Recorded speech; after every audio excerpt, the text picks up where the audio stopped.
Ya, Assalamualaikum warahmatullahi wabarakatuh. Sore ini, tepat jam 14.30, saya berada di pulau kecil yang orang Pantura, Subang, menyebutnya dengan Gegara Menyan. Kami tadi menyelusuri sungai, di kiri kanannya hutan mangrove, dan kita menikmati itu 1,5 kilo dengan 30 menit perjalanan tidak terasa, mengantarkan kami 30 menit sampai ke pulau yang masih tersisa. Dan kalau malam biasanya hilang karena rob. Di sebelah sana nampak luas laut yang di pantai utara, dan kemudian di sebelah kiri juga hamparan laut. Karenanya kami berada di tengah-tengah. Gegara Menyan ini masuk ke wilayah Desa Anggasari di Anggaranu itu, kecamatannya Sukasari. Tetapi kalau ke ujung sana itu nampak ada Pondok Bali, pantai Pondok Bali itu Mayangan, yang ada di Kecamatan Legon Kulon. Baraya, pada kesempatan ini saya tidak sedang nyemah kemana-mana. Saya sengaja datang ke Gegara Menyan sebagai putra asli pantai utara Subang. Saya ingin membuat resume dari perjalanan saya selama beberapa hari di Subang, bertemu dengan tokoh-tokoh Subang yang semuanya luar biasa.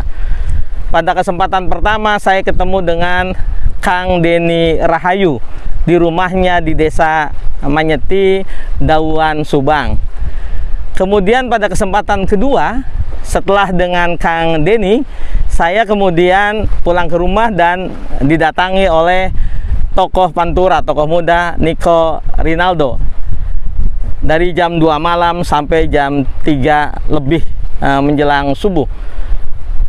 Tokoh berikutnya yang kita temui pada kesempatan satu hari yang sama itu Kang Cucu Kodir, anggota Bawaslu Subang termuda. Lalu kemudian Pak Jaka Septen Arizona, sekretaris PKB, dan berikutnya adalah Kuwi Indra Jenal Alim, sarjana hukum.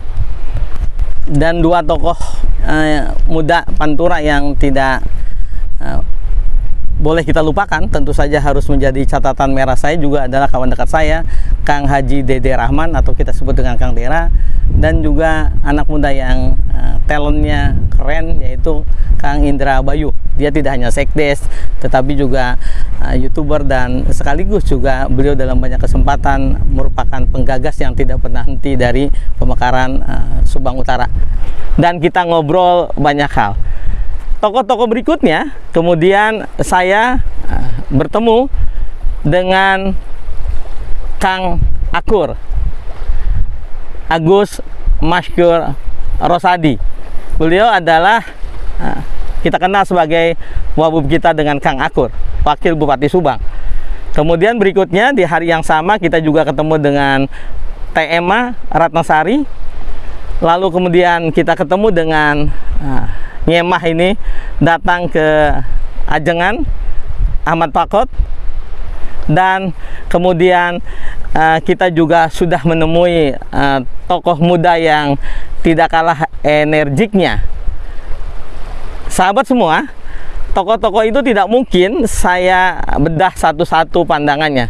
Tetapi yang menyamakan dari tokoh-tokoh yang luar biasa itu, menurut pandangan saya dan tentu pandangan pemirsa, ada hal penting yang kemudian kita memiliki benang merahnya. Di pertemuan terakhir, saya misalnya bertemu dengan Pak Ajengan Ahmad Fakot yang asli pantai utara itu, dengan bahasanya yang lugas, yang apa adanya, tanpa tedeng aling-aling. Beliau mengatakan bahwa siapapun kita itu punya hak untuk kembali ke daerahnya. Apa yang memanggilnya? Tentu saja banyak yang memanggilnya. Ada perasaan bahwa ia ingin berkhidmat ke daerahnya itu karena keterpanggilannya melihat Pantura yang banjir terus, melihat kondisi sosial religiusitas yang di kota kelahirannya menurutnya harus diperbaiki. dan banyak alasan-alasan lain yang memanggilnya. Begitu juga ketika pertemuan pertama dengan Kang Denny Rahayu. Kang Denny Rahayu sudah malang melintang di berbagai tempat. Nah, pada kesempatan sore ini bersamaan dengan saya juga mengambil gambar, kita akan hadirkan sosok ARD, Asep Orhman Dimyati, Sarjana Hukum, Magister Hukum. Kita simak nanti sama-sama jam 15, karena masih setengah jam lagi tayang perdana. Sahabat Baraya Nyemah, apa yang ingin saya simpulkan benang merah yang sama? Yang pertama adalah soal kepemimpinan. Apa itu kepemimpinan? Yang kedua soal motivasi. Mengapa seseorang kemudian ingin kembali ke daerahnya atau ingin berbakti di salah satu bidang dimanapun ia berada? Lebih karena keterpanggilan, nawaitunya, niatnya, visinya. Dan itu kemudian motivasi yang mendorong ia kemudian berkiprah di bidangnya atau kembali ke daerahnya untuk membangun daerahnya.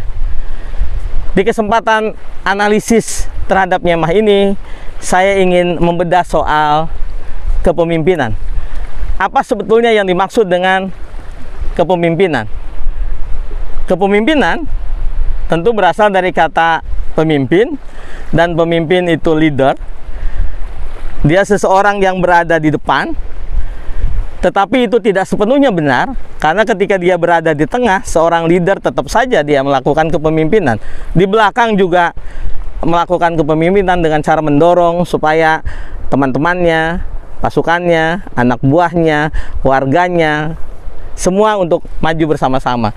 Kalau begitu, apa itu kepemimpinan? Paling tidak, kepemimpinan itu bisa saya berikan definisi yang lebih operasional sebagai kemampuan atau seni atau sikap atau karakter yang dimiliki oleh seseorang untuk mempengaruhi orang lain dan mengelola sumber-sumber daya yang tersedia untuk memenuhi keinginannya mencapai tujuan.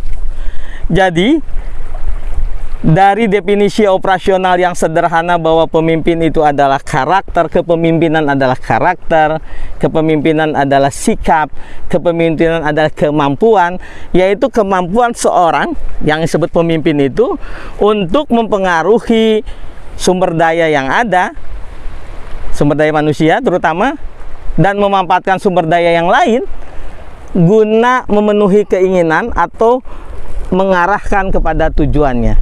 Paling tidak ada 3 kata kunci. Yang pertama, kepemimpinan itu adalah sikap atau kemampuan atau karakter atau seni. Yang kedua, seni untuk mempengaruhi. Kemudian yang ketiga, supaya tujuan tercapai. Karenanya, sahabat, seorang pemimpin itu yang punya jiwa kepemimpinan tidak melulu dia harus mendapatkan SK untuk menjadi pemimpin. Rektor misalnya, dekan di kampus, kaprodi, itu karena SK. Bisa juga kepala desa karena terpilih oleh masyarakat. Tetapi pemimpin itu atau kepemimpinan itu adalah kemampuan seseorang ketika ia mampu mempengaruhi teman-temannya, anggotanya, kepengurusannya, staf-stafnya, guna mencapai tujuan yang sudah ditetapkan. Di antara kita sebetulnya banyak pemimpin dengan definisi yang sederhana itu. Kita bisa lihat, saksikan 5, 4, atau 6 orang remaja yang selalu main kemana-mana. Di antara 6 orang itu ada seseorang yang setiap kata-katanya didengar, setiap keinginannya diikuti, dan setiap arahannya itu dituruti. Tidak memandang apa latar belakang pendidikannya, tidak juga melihat seberapa besar isi dompetnya, bahkan juga tidak melihat bagaimana bentuk rupa wajahnya. Tetapi yang pasti, pemimpin yang mempunyai jiwa kepemimpinan, ia mampu mengarahkan sumber daya yang ada untuk memenuhi tujuannya. Nah, dari 11 tamu yang sudah dikunjungi tokoh-tokoh itu menunjukkan benang merah yang sama, bahwa mereka dari manapun tokoh-tokoh itu berasal, maka mereka punya jiwa kepemimpinan, karena paling tidak di organisasinya, di kelompoknya, di komunitasnya, di desanya, bahkan di RT-nya, ia menjadi sosok yang mampu mengarahkan sumber-sumber daya yang ada. Ini analisis pertama dari 11 kali saya berkunjung ke tokoh-tokoh. Oke, yang kedua, kita akan jelaskan nanti kepemimpinan di seri-seri berikutnya. Yang kedua soal motivasi. Seorang pemimpin itu hadir, bisa dia lahir dan dilahirkan, saya penganut keduanya. Tetapi seorang pemimpin itu selalu dimulai dari motivasinya. Motivasi yang kuat pada dirinya untuk mampu melakukan aktualisasi terhadap dirinya. Jadi kunci yang pertama seorang pemimpin, dia mampu memotivasi dirinya untuk melakukan yang terbaik. Saya berguru, paling tidak ketika studi S3. Ada seorang guru besar kami yang kalau memberikan kuliah, paling tidak kita mesti sama-sama, bukan soal menginapnya, tapi kita berhimpun lebih dari 24 jam. Kita menduga ketika jalan keluar, waktu itu kami ke Anyer, kami menduga pada saat itu kalau ke Anyer itu ya jalan-jalan, main poli di tepi pantai, kemudian masak, kemudian kita menikmati. Ternyata tidak. Profesor itu tetap memberikan kuliah sampai tuntas di Anyer itu. Dan saya yakin beliau itu ingin melihat bagaimana keseharian kita ketika sudah tidak kuliah. Paling tidak, apa yang dilakukan kita ketika kalau bangun sama-sama bisa lah ya. Karena kan pada saat itu kita komunitas kecil dan tentu ada guru, kita malu. Tetapi tentu beliau melihat bahwa menilai seseorang itu tidak melulu soal kemampuan akademis. Ini terlalu berlebihan pandangan saya. Mungkin juga beliau tidak seperti itu, tapi saya yakin mungkin kira-kira itu. Kata kuncinya dalam bahasa Belanda verstehen.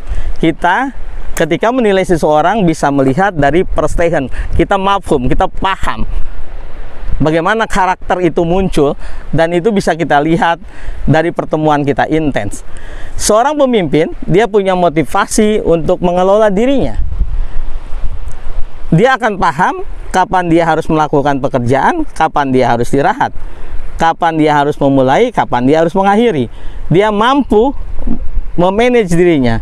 Lalu kemudian dia memotivasi dirinya dengan tujuan-tujuannya itu apa.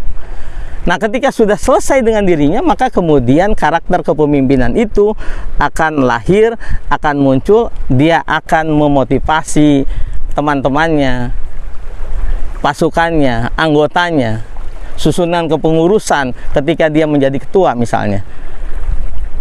Motivasinya tentu banyak ya. Di antaranya apa sebetulnya orientasi hidup.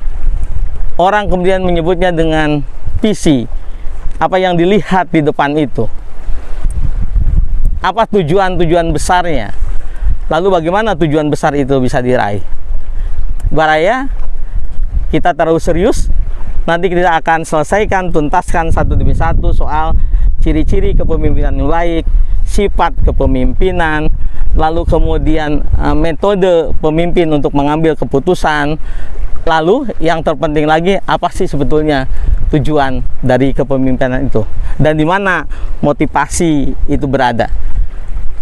Dari Gegara Menyan, sebuah pulau kecil di Laut Jawa, paling tidak di pantai utara saya berada ini, Subang. Saya menyampaikan ini untuk kita semua. Selamat menunggu berbuka puasa, dan Assalamualaikum warahmatullahi wabarakatuh.